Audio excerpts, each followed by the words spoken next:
오늘도 말씀과 기도로 이 자리에 오신 분들을 환영합니다. 오늘 본문 말씀은 욥기 18장 1절로부터 21절 말씀입니다. 고난이 악인의 운명이라는 섣부른 단언. 지금부터 본문을 읽겠습니다. 욥기 18장. 수아 사람 빌닷이 대답하여 이르되 너희가 어느 때에 가서 말의 끝을 맺겠느냐. 깨달으라. 그 후에야 우리가 말하리라. 어찌하여 우리를 짐승으로 여기며 부정하게 보느냐. 울분을 터뜨리며 자기 자신을 찢는 사람아, 너 때문에 땅이 버림을 받겠느냐. 바위가 그 자리에서 옮겨지겠느냐. 악인의 빛은 꺼지고 그의 불꽃은 빛나지 않을 것이요. 그의 장막 안의 빛은 어두워지고 그 위에 등불은 꺼질 것이요. 그의 활기찬 걸음이 피곤하여지고 그가 마련한 꾀에 스스로 빠질 것이니 이는 그의 발이 그물에 빠지고 올가미에 걸려들며 그의 발 뒤꿈치는 덫에 치이고 그의 몸은 올무에 얽힐 것이며 그를 잡을 덫이 땅에 숨겨져 있고 그를 빠뜨릴 함정이 길목에 있으며 무서운 것이 사방에서 그를 놀라게 하고 그 뒤를 쫓아갈 것이며 그의 힘은 기근으로 말미암아 쇠하고 그 곁에는 재앙이 기다릴 것이며 질병이 그의 피부를 삼키리니 곧 사망의 장자가 그의 지체를 먹을 것이며 그가 의지하던 것들이 장막에서 뽑히며 그는 공포의 왕에게로 잡혀가고 그에게 속하지 않은 자가 그의 장막에 거하리니 유황이 그의 처소에 뿌려질 것이며 밑으로 그의 뿌리가 마르고 위로는 그의 가지가 시들 것이며 그를 기념함이 땅에서 사라지고 거리에서는 그의 이름이 전해지지 않을 것이며 그는 광명으로부터 흑암으로 쫓겨 들어가며 세상에서 쫓겨날 것이며 그는 그의 백성 가운데 후손도 없고 후예도 없을 것이며 그가 거하던 곳에는 남은 자가 한 사람도 없을 것이라. 그의 운명의 서쪽에서 오는 자와 동쪽에서 오는 자가 깜짝 놀라리라. 참으로 불의한 자의 집이 이러하고 하나님을 알지 못하는 자의 처소도 이러하니라. 본문 전체 이해와 본문 해석입니다. 오늘 본문은 욥의 말을 듣고 있던 수아 사람 빌닷의 말이 오늘 본문 내용이 되고 있습니다. 빌닷은 인과응보의 원리 아래에서 욥의 형편이나 욥의 말을 평가하고 있는 중에 있지요. 빌닷은 욥에 대한 자기 자신의 생각을 이미 확정했습니다. 그리고 그 확정된 생각을 따라서 욥을 평가하고 욥에 대해 단언하는 내용이 오늘 본문에 등장하는 빌닷의 말이 되고 있지요. 본문을 살펴보겠습니다. 첫 번째 문단은 1절로부터 6절입니다. 결국 악한 자는 빛을 잃고 만다. 수아 사람 빌닷의 두 번째 논쟁 시작 부분이지요. 빌닷은 욥이 눈치 없는 말을 많이 했다, 그렇게 평가합니다. 그리고 욥의 친구들을 짐승으로 여겼다, 그렇게 평가하고 있고요. 또 자기 화를 참지 못해서 자기의 몸을 해치는 사람, 그러니까 자해하는 사람이라 그렇게 평가합니다. 빌닷은 5절 6절에서 욥을 악인으로도 평가합니다. 빌닷이 이렇게 악인으로 평가하는 이유는 욥의 지금 형편이 욥이 행한 일에 대한 심판이기 때문에 그 모습 속에서 욥이 어떤 사람인지 투영되고 있다, 그렇게 말하고 있는 것이지요. 그러니 엘리바스나 빌닷이나 그들의 주장은 거의 같은 주장이 되풀이되고 있다 하는 내용을 살펴볼 수 있습니다.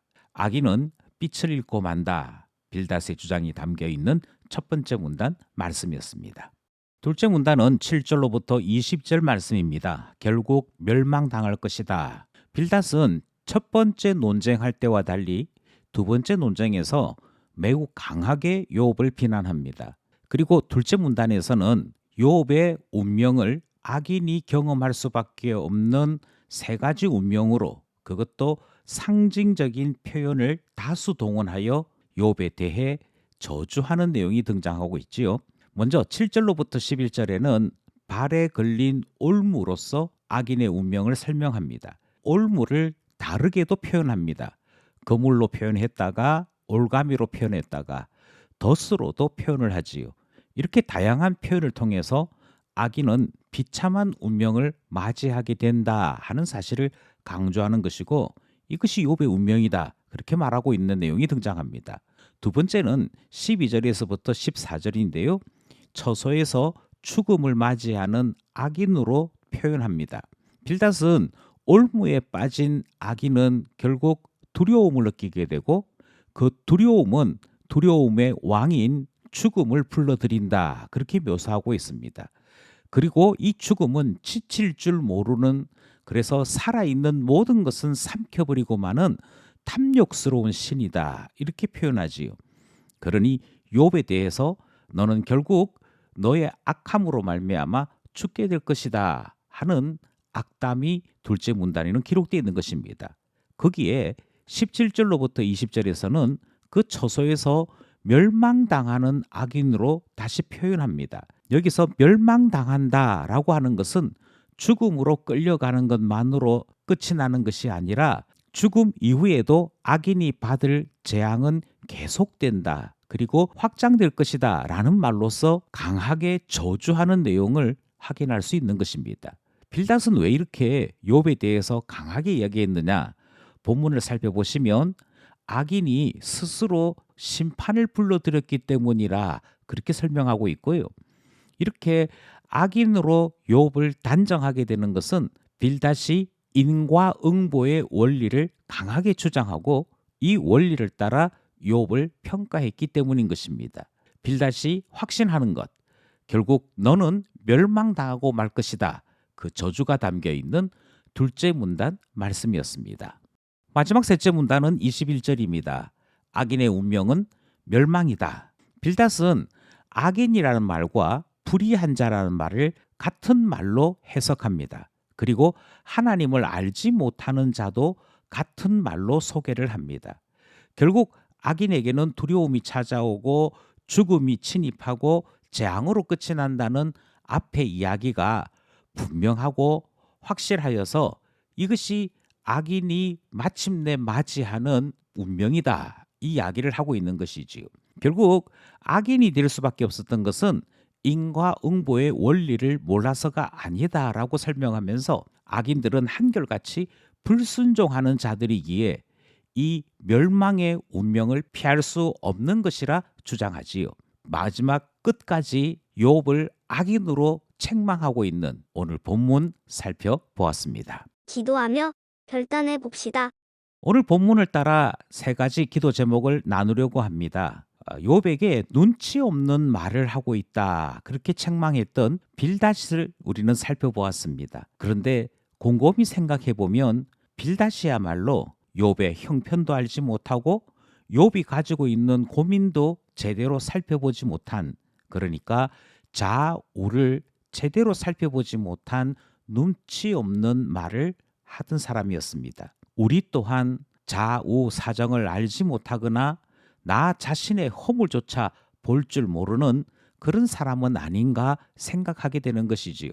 기도하기를 말씀의 거울 앞에서 나의 허물을 볼 줄 알고 말씀의 거울 앞에서 좌우를 살필 줄 아는 그런 지혜의 사람 되게 해주소서 기도하게 되는 것입니다. 둘째 기도 제목은 원리, 원칙이나 나 자신의 경험으로 모든 사람, 모든 상황을 평가하려고 하는 죄인들의 습성이 모두에게 있습니다. 그리고 이것은 범하기 쉬운 가장 큰 실수가 되는데요. 이 실수가 문제가 되는 것은 힘들고 어려운 상대방을 더 아프고 더 좌절하게 만드는 큰 잘못이기 때문입니다. 하나님은 우리를 재판관으로 세우신 것이 아니라 친구로 세우셨고 위로자로 세우신 것이지요. 그러므로 기도하기를 우리의 삶이 재판관이 아닌 위로자로 살게 하소서 기도하게 되는 것입니다. 마지막 기도 제목은요. 악인 앞에서조차 비난의 사람, 평가의 사람이 아니라 반면 교사를 삼고 혹시 나는 그러하지 아니한가 살필 줄 아는 사람 되어야 할 것입니다. 비난이 아닌 자기 성찰, 평가가 아닌 하나님 앞에 자기 자신을 낮출 줄 아는 그 사람을 우리는 신자라고 부르지 않습니까?